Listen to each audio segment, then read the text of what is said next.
Hey, what's up everyone and welcome back to another video.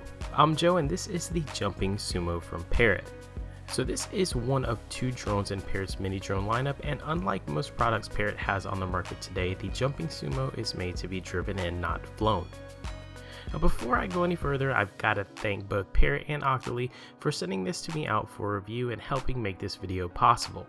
Now, as I already stated, this is a drone, but it's made to be driven instead of flown, and it's packed with some pretty awesome features and functionality that make it a blast to play with.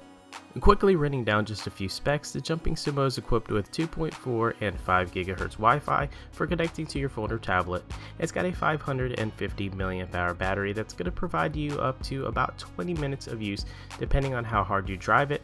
This thing weighs in just under 6.5 ounces and has a 640 by 480 resolution camera that can provide you with a live feed, and it can also record when paired up with a micro USB thumb drive.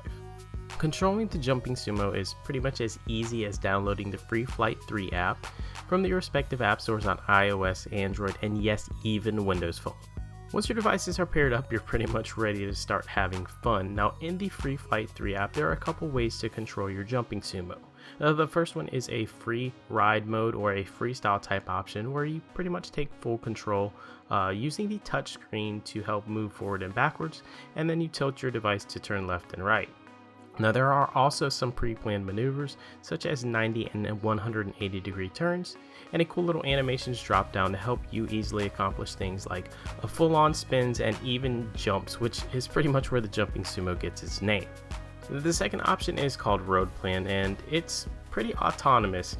In this mode, you're simply going to drag and drop maneuvers that you would like your sumo to accomplish, and then simply hit the play button, and you're going to watch your Jumping Sumo execute everything that you just asked it to with some pretty good surgical precision.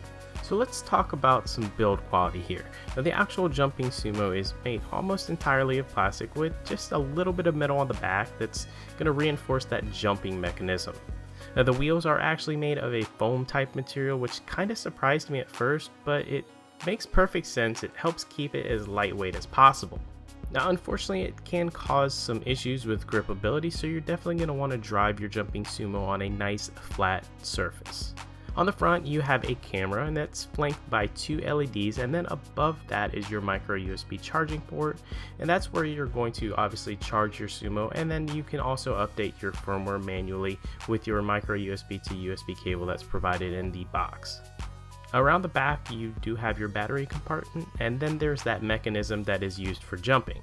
Now of course on the sides you do have your wheels, and they can actually be pushed in to give the Jumping Sumo a slimmer profile that's going to help with some tighter turns for use in some tight spaces. The learning curve is actually pretty mild, and getting the hang of the control should come pretty easily. This thing is an absolute blast, and I would definitely say one of the downsides is the fact that you can only get up to about 20 minutes of playtime. Now that really isn't that bad actually when you think about it, but when you're in the zone, the last thing you really want to do is run out of juice. Overall, I think the Jumping Sumo is a great first attempt, and I'm sure in version 2.0 Parrot will make some nice little tweaks here and there. It's going to make this thing really awesome and take it to the next level. Okay, well that about does it for me. I hope you enjoyed this video as much as I did making it, and if you did, don't forget to like, share, and subscribe so you don't miss any of my future videos. Also, don't forget to check out my little short film I made with the Jumping Sumo, and as always, I'll see you next time.